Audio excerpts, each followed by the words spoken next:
Why is finding true love so complicated? Well, maybe we've all been missing these 6 crucial shifts in our approach.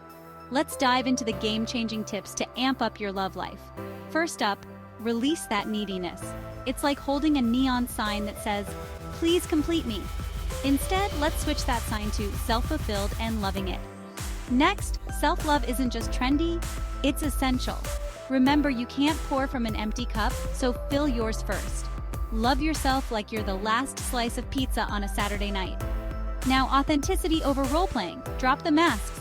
Being your true self might not win everyone's heart, but the right hearts? Absolutely. Escape the victim mindset. Being single isn't a curse or a plot twist in your personal sitcom. It's a phase, not a life sentence. Challenge societal conditioning. Who says you need to have a fairy tale romance? Maybe your story is more sci-fi, and that's cool. Define what love means to you. Lastly, embrace your imperfections. You're uniquely awesome. Find someone who's into your kind of weird, and not just despite it, but because of it.